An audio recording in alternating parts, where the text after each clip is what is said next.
Chers frères et sœurs, aujourd'hui, une petite parole sur un thème que je ne suis pas du tout un spécialiste, mais je vais imaginer que je connais le fait. Une perle d'une grande valeur, c'est-à-dire le bijou. J'ai peu d'expérience avec le bijou, mais j'imagine que certaines femmes, même hommes, parmi nous ont un petit peu d'expérience avec ça. Comment on vit notre expérience avec le bijou dans notre vie? Alors, de temps en temps, certaines personnes ont envie d'acheter quelque chose de ce genre. Ils vont à la recherche, ils vont magasiner et ils regardent. Peut-être la femme regarde avec beaucoup de joie et l'homme à côté d'elle avec un peu d'inquiétude. Et comment on va choisir une pièce de bijou qu'on va acheter? Premièrement, ça doit nous plaire, n'est-ce pas? Si ça ne plaît pas, vous pouvez acheter. Mais avec si ça plaît ou non, il y a un petit problème parce qu'on est toujours inquiet si ça plaît juste à moi, si le monde va regarder sur moi les bijoux, et ça ne va pas bien. Non. C'est bon de consulter quelqu'un, peut-être une amie,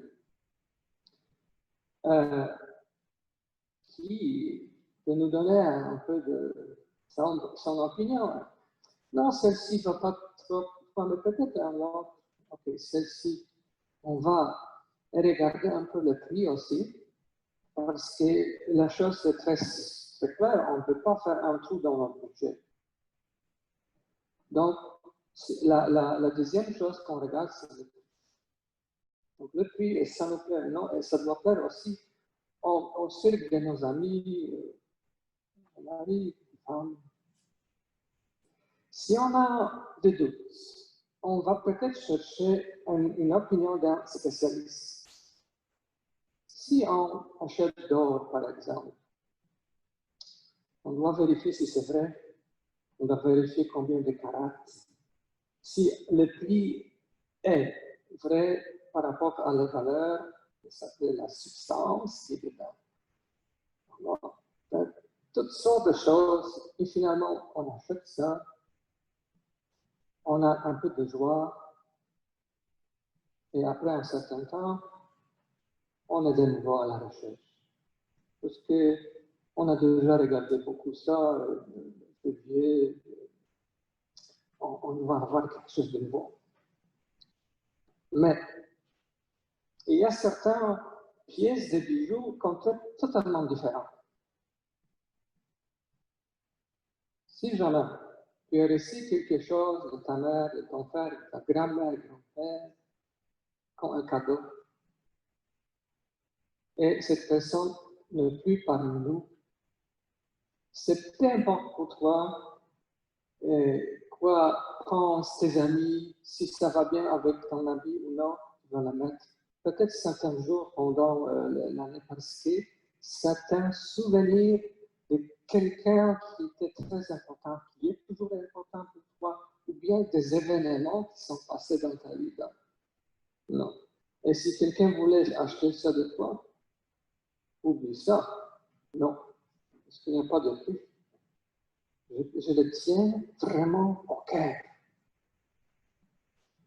C'est un exemple de ça, ce sont les alliances. Beaucoup de vous, vous êtes mariés dans le passé.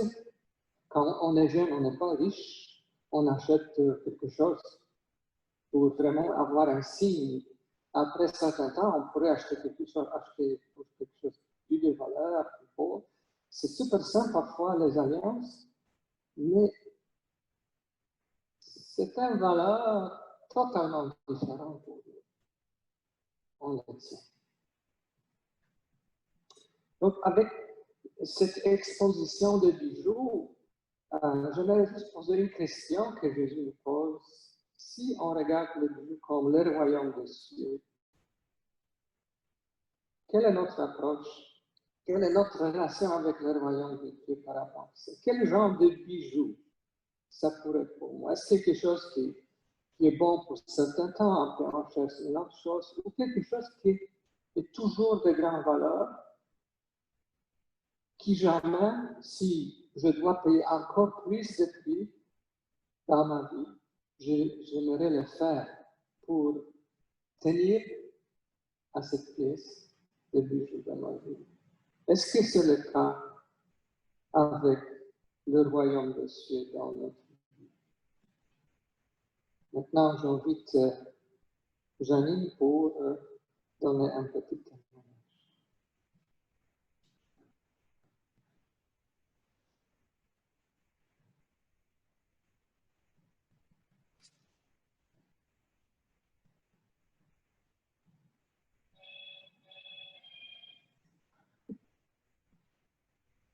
Bonjour, je suis Janine Devané et j'assiste à la messe de 10h30 depuis environ 14 ans. Et au fil des années, j'ai eu le privilège de vivre ma foi avec vous chaque dimanche et de profiter de cette belle communauté, notre bijou, et d'avoir été nourrie spirituellement à vos côtés. Dans le contexte de nos emplois, mon mari et moi avons l'opportunité de passer une année sabbatique en France, le pays natal de mon mari. Nous allons donc disparaître temporairement du paysage de cette église. Nous serons de retour en août 2021. Et Père Alger m'a demandé de dire quelques mots aujourd'hui sur le sens qu'a pour moi la phrase qui orne les murs de ce sanctuaire, ensemble dans le Christ, ensemble pour le Christ. Et je pense que cette demande de Père Alger souligne le fait que nous formons une famille qui s'intéresse à la vie les uns des autres. Alors, merci de m'avoir donné cette opportunité. La première partie de la phrase « ensemble dans le Christ » est plus facile que la deuxième pour moi. Je puis vous dire que la messe de 10h30 est un moment qui ancre ma semaine et qui donne un rythme, une dimension et un sens profond à ma vie. Et j'ajouterai en particulier depuis la naissance de mes enfants. Dans notre monde défini par la performance, le consumérisme et les notions de succès et d'échec social, je tenais à faire connaître à mes enfants un lieu autre, une communauté chrétienne régie par des valeurs spirituelles, celle du Christ mort et ressuscité pour nous, pour notre Père, le bijou de nos vies, se trouve dans le pardon et l'amour inconditionnel de Dieu. Plusieurs d'entre vous ont été très chaleureux envers moi et mes deux enfants, mon mari, et mes enfants depuis leur naissance, avec souvent après la messe des mots encourageants, Nicole avec ses bonbons. Armel a baptisé les deux enfants et ils aiment venir ici à cette messe. Ce n'est jamais une bataille et je vous en suis reconnaissante. Chaque dimanche, après la semaine de travail et de vie de famille qui ressemble par moments à un tourbillon, entrer dans ce sanctuaire pour vivre un moment de recueillement et de vie communautaire est un baume à l'âme. Grâce à vous tous, je découvre la manifestation de l'Esprit Saint et le sens de l'Église comme communauté vivante.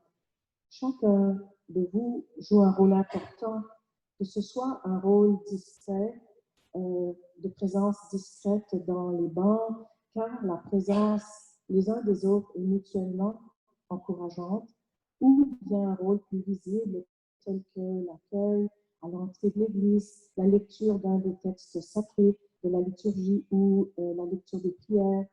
Je suis édifiée par la belle musique de la famille La Liberté, de Sœur Marie-Pierre et des autres chorales qui m'aident à lever mon âme vers la contemplation divine.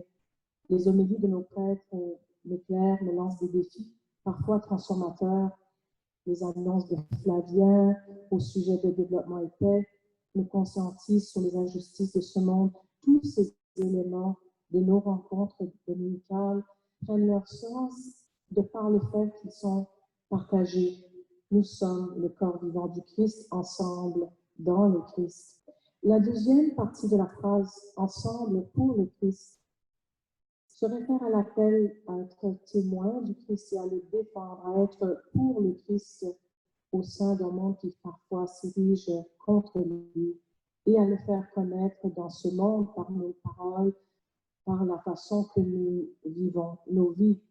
C'est une commande que je trouve plus difficile, je l'avoue, car je suis une paroissienne bien ordinaire, vivant parfois le doute ou des moments de sécheresse spirituelle lors desquels je me laisse porter par d'autres, mais j'y arrive mieux grâce à nos dimanches ensemble.